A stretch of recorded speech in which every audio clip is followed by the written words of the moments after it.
sa bawat isa. Purihin ang Panginoon sa panibagong umaga na pinagkaloob niyo sa atin para mag-aral ng kanyang mga salita at patuloy na mapagpala ng Panginoon sa kanyang mensahe. Awit po muna tayo sa Panginoon. Let the first song I sing today be a praise to you.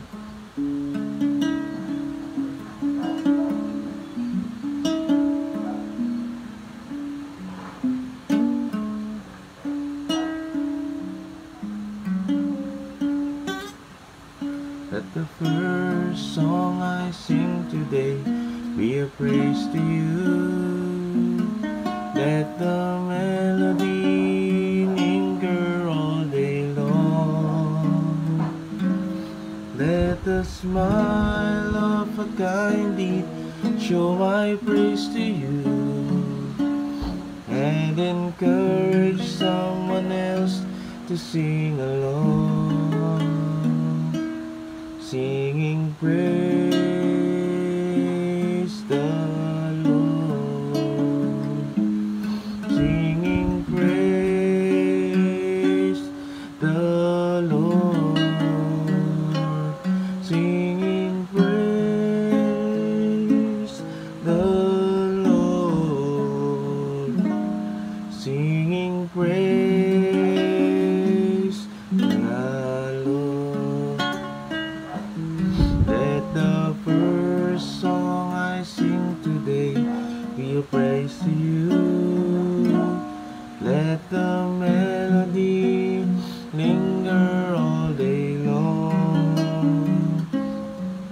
Let the smile of a kind deed show my praise to you, and encourage someone else to sing along, singing praise the Lord, singing praise the Lord, singing praise the Lord, singing praise the Lord, singing praise the Lord,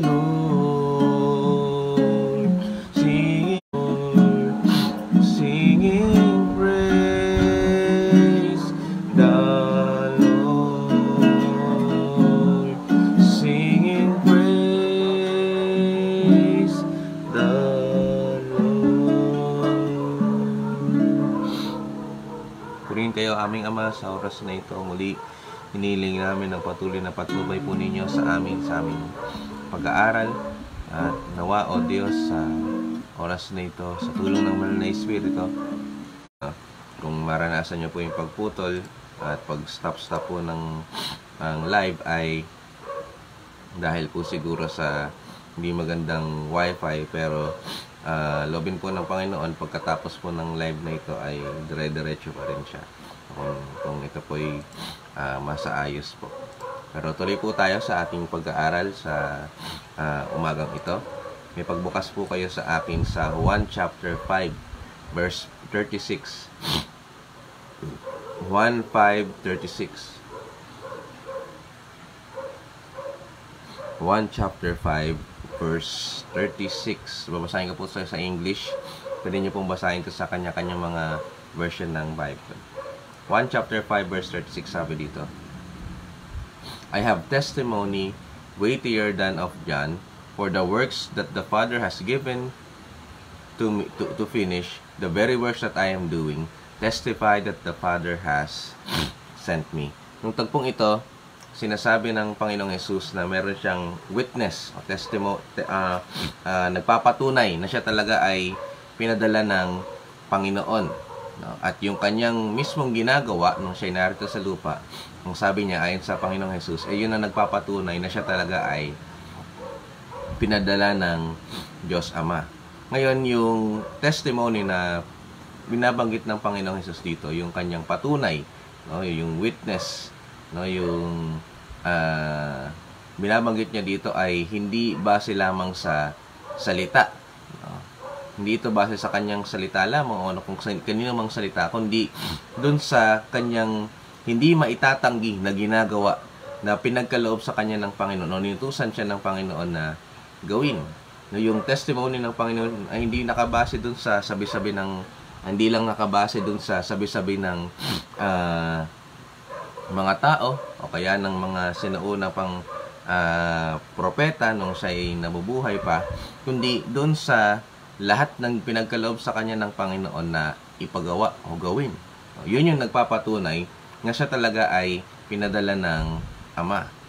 Sinasabi rin kasi ng Panginoon Jesus dito, kung basahin natin ng tuloy, sa verse 36, chapter 5, verse 36, na yung kanyang mga ginawa, kanyang mga works, His declared works, ay mas higit pang witness, kaysa dun sa kay Juan na tagapagbautismo, kay John the Baptist. Yung kanyang ginagawa ay higit pa na witness kumpara dun sa ginawa ni John the Baptist.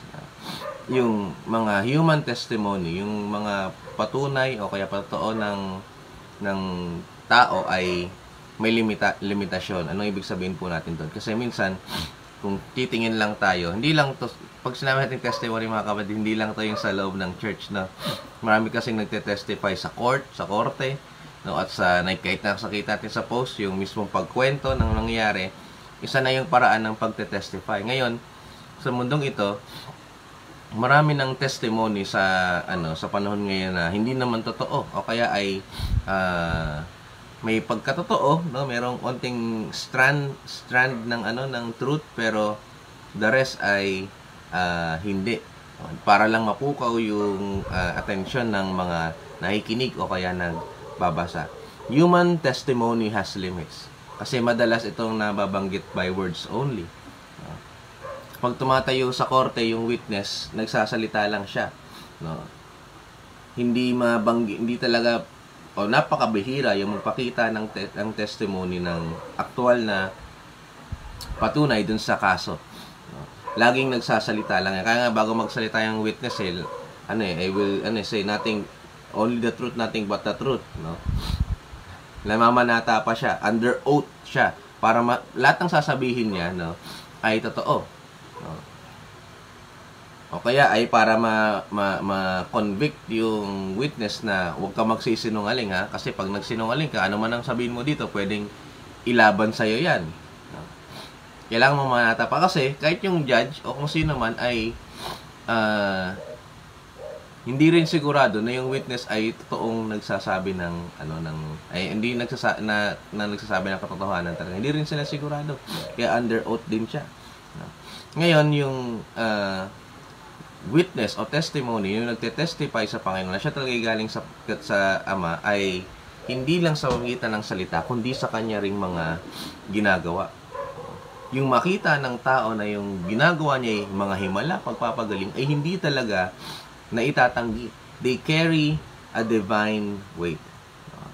Ngayon, itong ginagawa ng Panginoong Jesus na mga himala, mga kababalaghan, mga pagpapagaling, ay hindi lang naman spontaneous. Ito talaga ay pinagkaloob talaga sa kanya ng Panginoon. Given to Him by the Father. Mabasa natin yung sa verse 36. Siya ay merong divine mission, divine na mission na dapat niyang gawin dito sa lupa. At alam natin yung lahat. He was appointed and empowered by God. Sa tulong ng banal na Espiritu na tumutulong sa Panginoong Hesus nung natin siya sa lupa, nasasagawa niya yung lahat ng kanyang ginagawa. Basa tayo na sa pang verse, John chapter 10. Ito po tayo doon. 1:10, 37 to 38.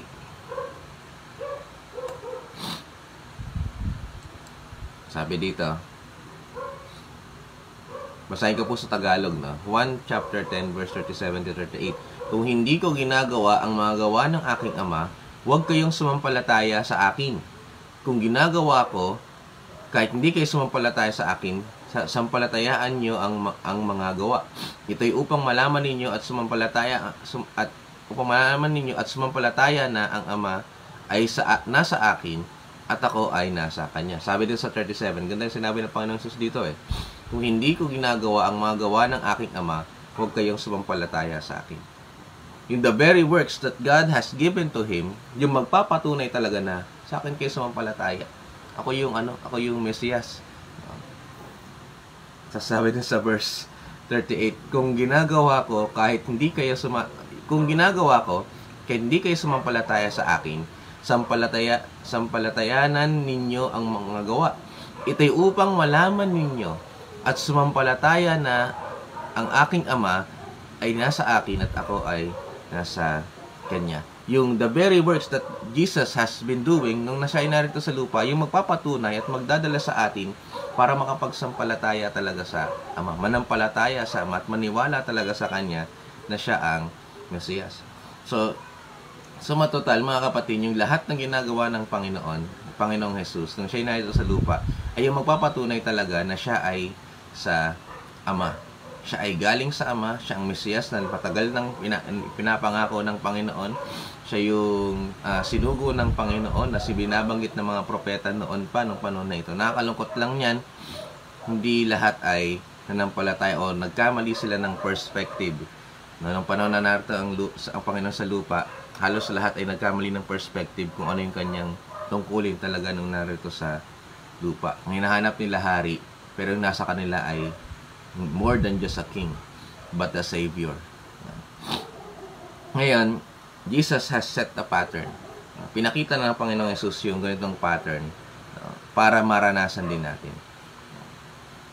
As His followers, bilang mga tagasunod ng Panginoon, ang ating mission dito sa lupa ay gawin din kung ano yung ginawa ng Panginoong Jesus dito sa mundo.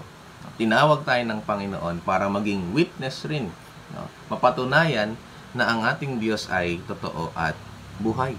Kung ano yung ginawa ng Panginoong Jesus dito sa lupa, tinawag rin tayo ng Panginoon para gawin yung mga bagay na iyon. Di nga, Pastor, gawa ko ng himala, gagawa ko ng kababalaghan, gagawa ko ng magpapagaling ako, magpapalaya sa masamang espiritu. Opo, sinabi yan ng salita ng Diyos. Ngayon, yung pattern na sinet ng Panginoon, narito siya sa lupa, yun din yung magiging pattern natin. Para mapatunayan, ito, hirap na hirap tayo na minsan patunayan sa tao na tayo ay Kristiyano. Minsan nga, sabihin lang natin hindi tayo, sabihin natin na, Christian po ako. Minsan ay hindi pa sila maniwala. Pero merong paraan para talaga mapakita natin sa mundo na tayo ay anak ng Diyos. Katulad nung ang Panginoong Jesus ay gumawa ng mga kamanghang-manghang bagay na inutos sa kanya ng Panginoon na gawin. Pagpapagaling, paggawa ng himala. Na nagpapatunay na siya talaga ay sa Diyos. Meron din tayong paraan para mapatunayan natin sa mundo, na talagang tayo ay sa Panginoon. Meron tayong witness na makapagpapatunay talaga na tayo ay sa Diyos. Madalas sa Biblia, the divine works of God, yung nagpapatunay talaga na ito yung totoo. Ito yung aking pinadala.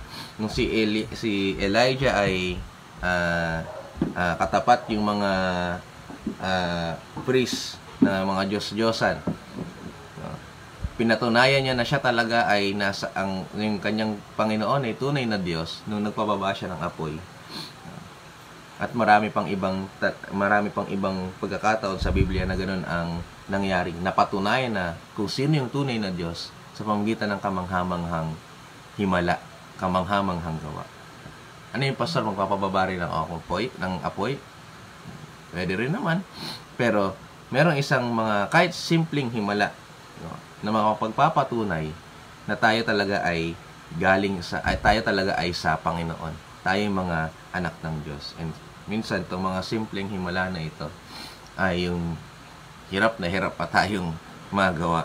Minsan pinapanalangin lang natin, Panginoon, gusto kong gumawa ng himala, gusto magpagaling at may pang ganyan. Ito nga mga simpleng bagay na ito, hindi pa natin ma-master talaga. Hindi pa talaga lubusang maipakita sa ating buhay, o kaya ay hindi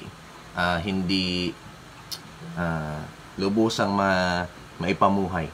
So ano tong mga testimony o kaya witness para mapatunayan talaga na tayo ay anak ng Diyos. Number 1, no, our works.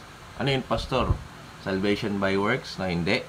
Ito yung hindi ito yung mga gawa para tayo maging maligtas, kundi works that flow from our salvation.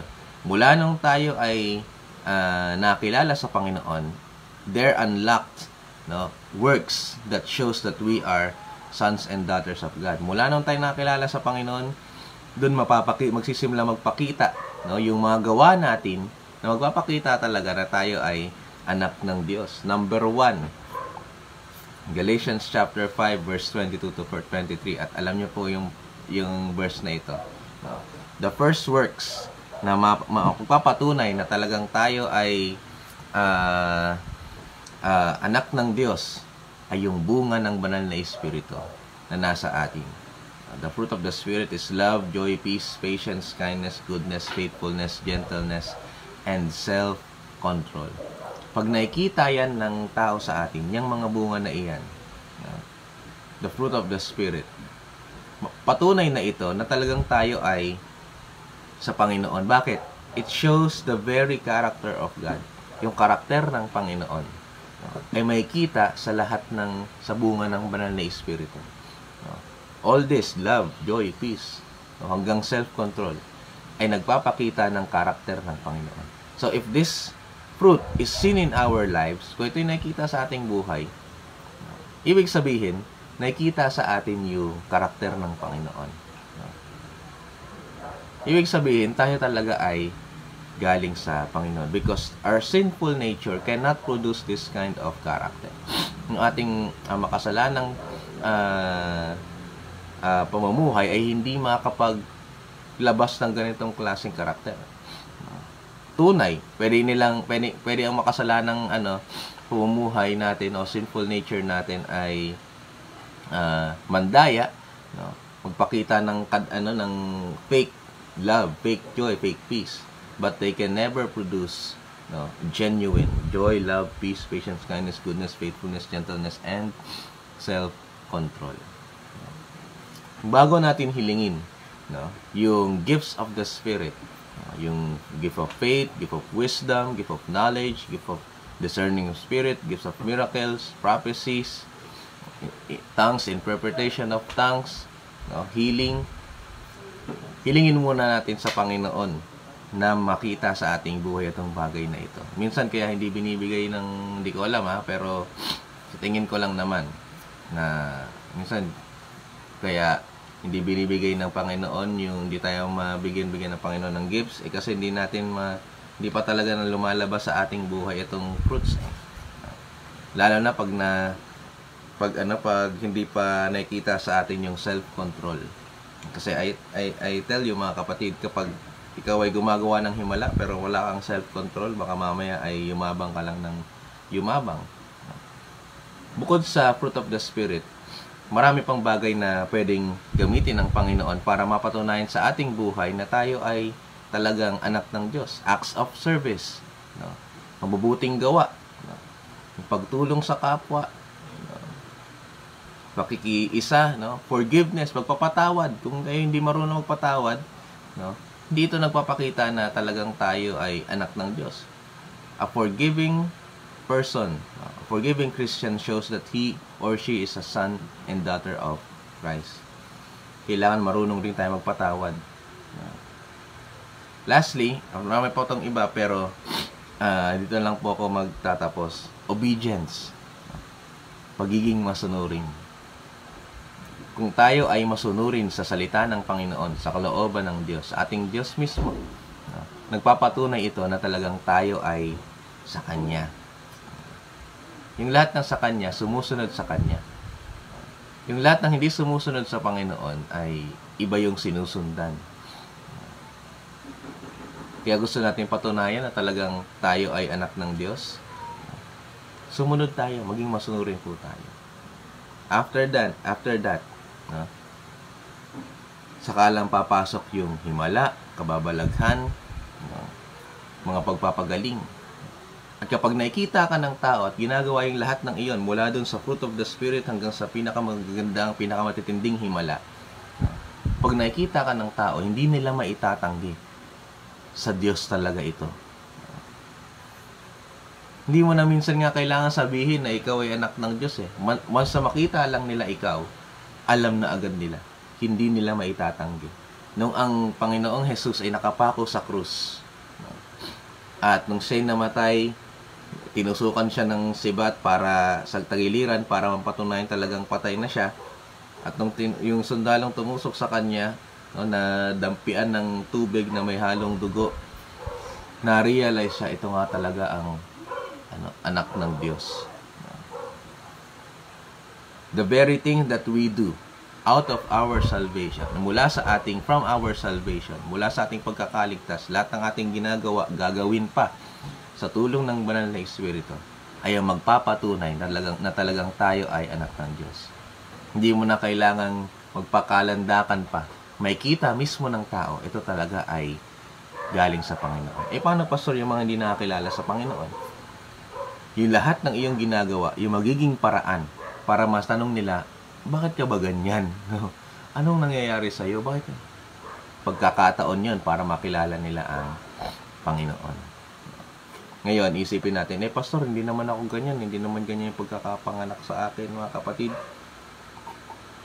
Wala naman talaga tayong magagawa. Pero pinagkaloob ng Panginoon ang Banal na Espiritu para sa atin to make great works. Kung papaano ang Banal na Espiritu ay bumaba sa Panginoong Jesus nung siya'y narito sa lupa. Gumawa siya ng himala, pagpapagaling. He showed the very character of His Father. Ganon din po sa atin. Dahil ang Banal na Espiritu nasa sa atin, He empowers us to be able to do good works, to show the character of God, and to show the power of God. Na kapag tayo'y nakita ng tao, hindi nila ma-i-deny sa Panginoon talaga to. Ito talaga yung tinawag. Ito talaga yung lingkod ng Panginoon. Because we show the character and power of God by the help of the Spirit. Yun yung nagiging witness natin na talagang masasabi na parang yung lahat ng ating mga ginawa sa tulong ng Banal na Espiritu ay magpapatunay na ito talaga anak to ng Diyos. Ito talaga yung lingkod ng Panginoon.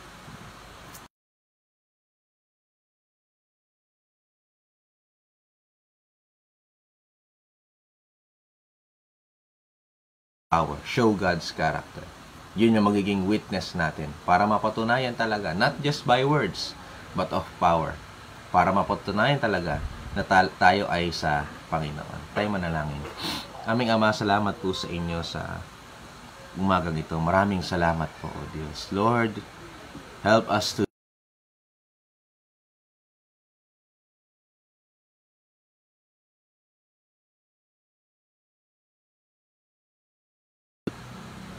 hanggang sa paggawa ng himala, ng pagpapagaling, kamanghamanghang bagay, pagpapalaya sa masamang espiritu sa tulong po ninyo. And that will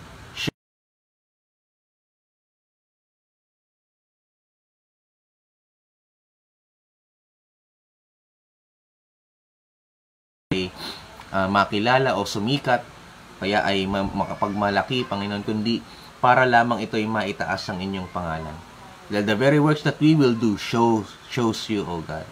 Lahat ng gagawin namin, Panginoon, na mabuting bagay, mga kamanghamanghang bagay, sa tulong po ninyo, sa tulong ng Banal na Espiritu, ay ang magtuturo sa mga tao patungo sa inyo, O Diyos. So as we do these good works, O God, great works, from the empowerment of the Holy Spirit, may we lead them to you, O God. May we lead them to Christ. May direkta namin sila, Panginoon,